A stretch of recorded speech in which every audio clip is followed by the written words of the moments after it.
राजा विक्रमादित्य का राज्य अपने आप में एक आदर्श राज्य था।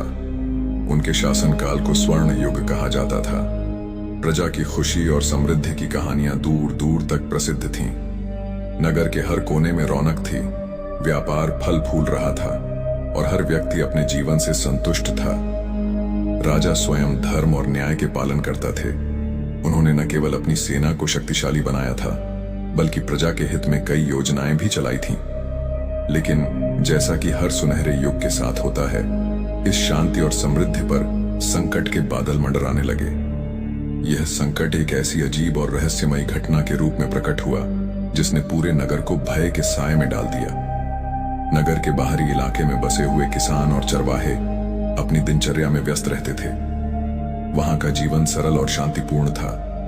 एक दिन एक चरवाहा जब जंगल के पास अपनी भेड़ों को चरा रहा था तो उसने कुछ अजीब अनुभव किया। उसे दूर से एक बहुत बड़ी परछाई दिखाई दी जो धीरे धीरे उसकी ओर बढ़ रही थी। उसने ध्यान से देखा, लेकिन वह कोई इंसान नहीं था। वह एक विशाल आकृति थी जिसकी आंखें अंगारे जैसी जल रही थीं। डर के मारे चरवाहा अपनी भेड़ों को छोड़कर भाग खड़ा हुआ। जब वह गांव पहुंचा तो उसने सभी को अपनी आप बीती सुनाई। लोग पहले तो उसकी बातों पर हंसे, लेकिन अगले ही दिन गांव के कुछ लोग गायब हो गए। यह घटना नगर में फैलते देर नहीं लगी। राजा तक खबर पहुंची, लेकिन उन्होंने इसे केवल एक अफवाह मानकर नजरअंदाज कर दिया।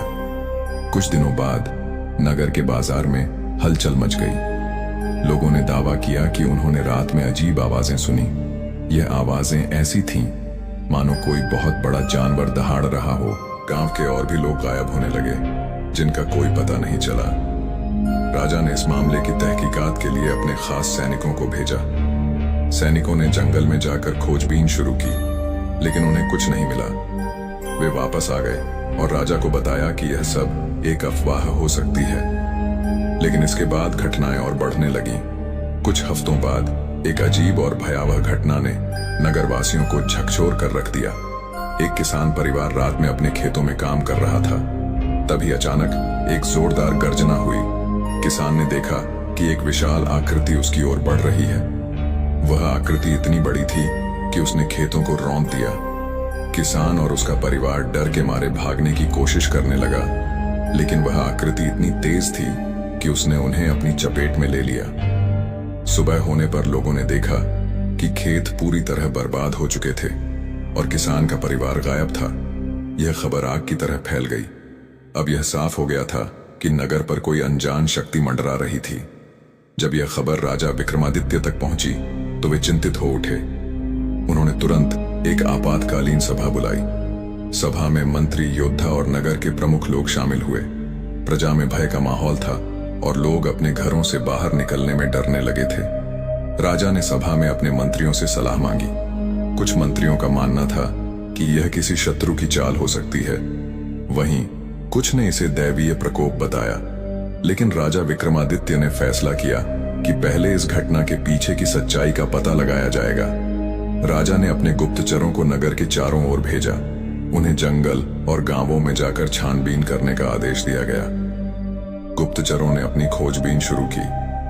कई दिनों तक वे जंगलों और गांवों में घूमते रहे, लेकिन उन्हें कुछ खास हाथ नहीं लगा। एक रात एक गुप्तचर ने जंगल में एक विचित्र दृश्य देखा। उसने एक विशाल दानव को देखा जो अंधेरे में छिपा हुआ था। उसकी आंखें लाल थीं और उसके शरीर से एक अजीब सी चमक निकल रही थी। गुप्तचर ने डर के मारे वहां से भागकर राजा को इसकी सूचना दी। राजा विक्रमादित्य को अब यकीन हो गया था कि यह कोई साधारण घटना नहीं थी। यह एक अदृश्य खतरा था जो धीरे धीरे उनके नगर पर हावी हो रहा था। उन्होंने तय किया कि अब इस दानव का सामना करना होगा। गुप्तचरों की रिपोर्ट ने राजा विक्रमादित्य के नगर में हलचल मचा दी। प्रजा पहले से ही दहशत में थी और अब यह साफ हो गया था कि यह कोई साधारण मामला नहीं था। लोग दिन में भी अपने घरों से बाहर निकलने से डरने लगे थे। खेतों और बाजारों में सन्नाटा छा गया। राजा विक्रमादित्य ने नगर में चौकसी बढ़ाने का आदेश दिया। सिपाहियों को रात में गश्त लगाने के लिए तैनात किया गया। लेकिन दानव का आतंक यहीं रुकने वाला नहीं था। उसने जल्द ही अपने भयावह रूप को नगरवासियों के सामने प्रकट किया। एक अंधेरी और ठंडी रात थी। नगर के बाहरी इलाके में स्थित एक छोटे गांव में लोग अपने घरों में सो रहे थे। अचानक तेज गर्जना के साथ धरती कांप उठी। लोग हड़बड़ाकर उठे और देखा कि एक विशाल परछाई गांव की ओर बढ़ रही है। यह कोई और नहीं बल्कि वही दानव था जिसकी चर्चा हर तरफ हो रही थी। उसकी लंबाई इतनी अधिक थी कि वह गांव के सबसे ऊंचे पेड़ों से भी बड़ा लग रहा था। उसकी आंखों से अंगारे जैसी चमक निकल रही थी और उसकी हर एक कदम से धरती हिल रही थी। दानव ने गांव के खेतों को अपने बड़े बड़े पैरों से रौंद दिया। गांव के लोग डर के मारे इधर उधर भागने लगे, लेकिन दानव की गति इतनी तेज थी कि वह कुछ ही क्षणों में कई घरों को नष्ट कर चुका था। कुछ साहसी ग्रामीणों ने अपने हथियार उठाए और दानव का सामना करने की कोशिश की। उनके पास जो भी था, कुदाल, कुल्हाड़ी, भाले, उन्होंने दानव पर फेंकने का प्रयास किया, लेकिन दानव का शरीर इतना कठोर और विशाल था कि इन हथियारों का उस पर कोई प्रभाव नहीं पड़ा। उसने अपनी भयानक गर्जना से आसपास के लोगों को आतंकित कर दिया। दानव ने गांव के कई लोगों को अपने पंजों में पकड़ लिया और उन्हें अंधेरे जंगल में ले गया। बाकी लोग अपनी जान बचाकर भागे और नगर की ओर दौड़े। उन्होंने राजा के महल में पहुंचकर इस हमले की खबर दी। सुबह होते ही गांव का मंजर देखने लायक नहीं था। जहां पहले हरियाली थी, वहां अब बंजर भूमि दिख रही थी। टूटे हुए घर और बर्बाद खेत दानव के आतंक की कहानी कह रहे थे। राजा विक्रमादित्य ने तुरंत एक सभा बुलाई। इस बार मामला गंभीर था। उन्होंने अपने मंत्रियों और सैनिकों से इस समस्या का समाधान खोजने के लिए कहा। सभा में बहस शुरू हुई। कुछ मंत्रियों ने सुझाव दिया कि दानव से मुकाबला करने के लिए एक विशाल सेना भेजनी चाहिए। वहीं कुछ ने कहा कि यह कोई सामान्य प्राणी नहीं बल्कि किसी प्रकार का श्राप हो सकता है। उन्होंने कहा कि इस समस्या का समाधान धर्म और तांत्रिक उपायों से हो सकता है। राजा ने दोनों विचारों को ध्यान में रखते हुए एक विशेष योजना बनाई। उन्होंने अपने सबसे बहादुर सैनिकों और सेनापतियों की एक टुकड़ी बनाई जो दानव का पता लगाकर उसका सामना कर सके। साथ ही नगर के प्रमुख विद्वानों और तांत्रिकों को बुलाया गया ताकि इस समस्या का गूढ़ रहस्य समझा जा सके।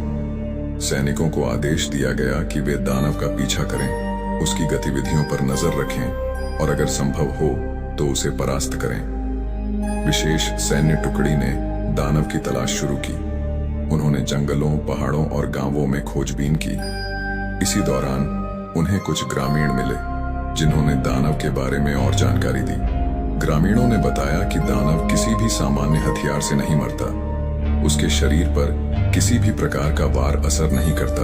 यह सुनकर सैनिक और भी सतर्क हो गए। उन्होंने तय किया कि बिना सोचे समझे दानव से सीधा मुकाबला करना सही नहीं होगा। दानव के इस हमले के बाद पूरे नगर में भय का माहौल था। लोग राजा के पास जाकर मदद की गुहार लगाने लगे। उन्होंने राजा से कहा, महाराज, यह दानव हमारी जान का दुश्मन बन चुका है। यदि इसे रोका नहीं गया तो हमारा पूरा नगर बर्बाद हो जाएगा। राजा विक्रमादित्य ने प्रजा को आश्वासन दिया, डरो मत, यह मेरा कर्तव्य है कि मैं अपने नगर की रक्षा करूं। मैं वचन देता हूं कि इस दानव का अंत करके ही चैन लूंगा। दानव के पहले हमले ने सभी को सतर्क कर दिया था। अब राजा और उनकी सेना इस अदृश्य खतरे का सामना करने के लिए पूरी तरह तैयार थे। विद्वानों और तांत्रिकों के साथ मिलकर राजा ने एक ऐसी योजना बनाई जो दानव को हराने के साथ साथ उसके आतंक के पीछे छिपे रहस्य को उजागर कर सके। वीडियो का अगला भाग देखना है तो कमेंट करें।